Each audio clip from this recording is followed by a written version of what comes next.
అందరికీ వారాహిమాత దర్శనం ఎందుకు కాదు? అసలు కాశీలో వారాహిమాతను దర్శించుకోవడం అంత కష్టమా? కాశీలో వారాహిమాత దర్శనం కావడం మాత్రం చాలా కష్టము. అమ్మవారి కటాక్షం ఉంటే తప్ప మనము ఎంత ప్రయత్నించినా దర్శనం చేసుకోలేము. మధ్యరాత్రి 2 గంటల నుంచి లైన్లో నిలబడ్డ వాళ్ళకు కూడా కొంతమందికి దర్శనం కాలేదు. అసలు ఈ వారాహిమాతకు కాశీలో అంత ప్రాముఖ్యత ఎందుకు? అందరికీ దర్శనం ఎందుకు కాదు? దానికి సంబంధించిన విశేషాలన్నీ ఈ వీడియోలో మీకు వివరిస్తాను. వారాహిమాతను మనము డైరెక్ట్గా దర్శనం ఎందుకు చేసుకోకూడదు, అలా కన్నాలలో నుంచి మాత్రమే ఎందుకు చూడాలి, దానికి సంబంధించిన కథ ఏంటి, ఇవన్నీ తెలుసుకుందాము. ముందుగా నా ఈ వీడియోకు ఒక లైక్ చేసి నా ఛానల్ సబ్స్క్రైబ్ చేసుకొని ఈ వీడియో పూర్తిగా చూడండి. అలాగే నా ఛానల్ని కూడా సబ్స్క్రైబ్ చేసుకోండి. ఇక కథలోకి వెళ్దాము. కాశీ నగరానికి వారాహిదేవి క్షేత్ర పాలకురాలు. ఆమె కాశీని రాత్రివేళ దుష్ట శక్తుల నుండి కాపాడుతుందని నమ్ముతారు. కాశీ క్షేత్రంలో ఉన్న ఉగ్ర వారాహిదేవి ఆలయంలో అమ్మవారు భూగృహంలో ఉంటారు. ఈ విగ్రహం చాలా పెద్దది, కానీ అమ్మవారు ఉగ్రకళతో ఉండడం వలన విగ్రహాన్ని నేరుగా దర్శించలేరు. ఈ 2 రంధ్రాల ద్వారా అమ్మవారిని దర్శనం చేసుకుంటారు. ఒక రంధ్రం నుండి అమ్మవారి తలభాగము, మరొక రంధ్రం నుండి అమ్మవారి పాదాలు మాత్రం కనిపిస్తాయి. ఎందుకంటే అంత ఉగ్రరూపాన్ని మామూలు మనుషులు చూసి తట్టుకోలేరు. అందుకే ఇలా దర్శనం చేస్తారు. వరాహమాత రూపం ఇంచుమించు వరాహమూర్తినే పోలి ఉంటుంది. ఈమె శరీర ఛాయను నల్లని మేఘవర్ణంలో ఉన్నట్లు పేర్కొంటారు. సాధారణంగా ఈ తల్లి వరాహముఖంతో 8 చేతులతో కనిపిస్తుంది. అభయ వరద హస్తాలతో, శంఖము, పాశము, హలము వంటి ఆయుధాలతో దర్శనమిస్తుంది. గుర్రము, సింహము, పాము, దున్నపోతు వంటి వివిధ వాహనాలను కలిగి ఉంటుంది. వారాహి అమ్మవారి గురించి మన హిందూ పురాణ గ్రంథాల్లో చాలా బాగా వివరించబడి ఉంది. ముఖ్యంగా దేవి భాగవత పురాణంలో రక్తబీజుడు అనే రాక్షసుడిని దేవుళ్లను, మనుషులను సంహరిస్తూ రెచ్చిపోతూ ఉంటాడు. అప్పుడు దేవతలందరూ పార్వతీదేవిని సహాయం కోరగా పార్వతీదేవి దుర్గామాత రూపంలోకి మారి రక్తబీజుడితో యుద్ధం చేయడానికి బయలుదేరుతుంది. అయితే దుర్గామాత రక్తబీజునితో యుద్ధం చేస్తున్నప్పుడు రక్తబీజుని గాయపరచడం వల్ల వాడి శరీరం నుంచి వచ్చి ఒక రక్తబొట్టు నేల మీద పడుతుంది. కానీ వాడికి ఒక వరం ఉంది.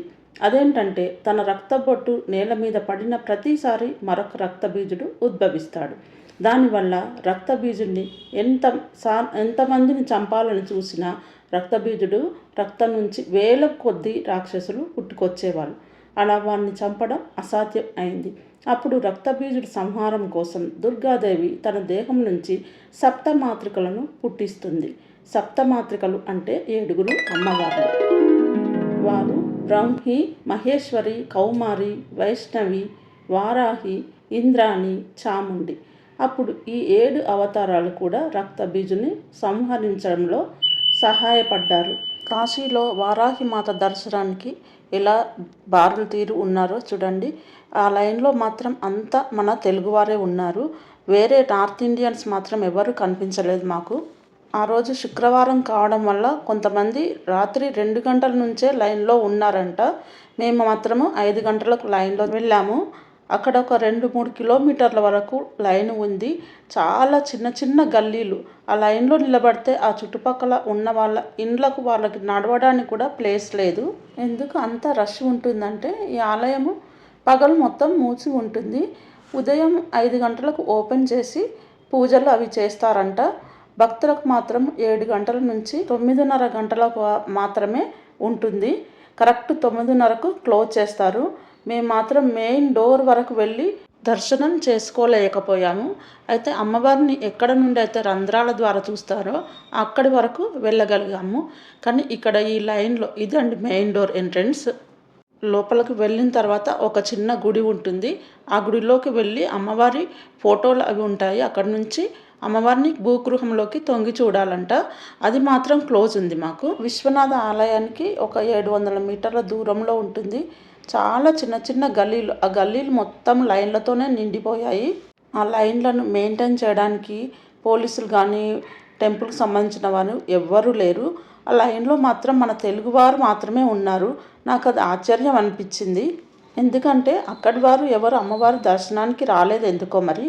ఆలయానికి లోకల్ వాళ్ళని దారి అడిగి రావచ్చు, లేదా దశాశ్వమేధ ఘాట్ నుంచి కొంచెం ముందుకొస్తే మన్మోహన్ ఘాట్ ఉంటుంది. అక్కడ మెట్లు ఎక్కితే ఒక చిన్న గుడి, ఒక రావి చెట్టు ఉంటుంది. అక్కడ నుంచి మళ్ళీ లైన్లో కలవచ్చు. కానీ ఇక్కడ లైన్లో కలిస్తే అక్కడ ఆల్రెడీ లైన్లో ఉన్న వాళ్ళు మాత్రం చాలా గొడవ పెట్టుకుంటున్నారు. ఎందుకంటే ఆ లైన్ చాలా అమ్మవారి గుడి దగ్గరకు వచ్చేసింది. వీళ్ళు ఎంతో దూరం నుంచి లైన్లో వస్తున్నారు కాబట్టి వాళ్ళు గొడవ పెట్టుకున్నారు. ఇంకొక ముఖ్య విషయం, ఎవరన్నా మేము డైరెక్ట్ దర్శనం చేపిస్తాము, డబ్బులు ఇవ్వండి అని బ్రోకర్స్ అడిగితే ఇవ్వకండి. ఎందుకంటే వాళ్ళు ఒక 2-3 ఇళ్ళ నుంచి అటు నుంచి ఇటు నుంచి తీసుకువెళ్ళి మళ్ళీ తిరిగి ముందు లైన్లో కలిపేస్తారు. కాబట్టి మళ్ళీ మోసపోకండి. 9:30కు అమ్మవారి దర్శనం నిలిపివేసిన మెయిన్ డోర్ మాత్రం 10:30 వరకు ఓపెన్ ఉంటుంది. లోపలికి వెళ్ళి అక్కడ ఉన్న అమ్మవారి వేరే విగ్రహాలను దర్శించుకోవచ్చు. మరో మంచి వీడియోతో మీ ముందుకు వస్తాను. Thank you for watching. Please subscribe my channel.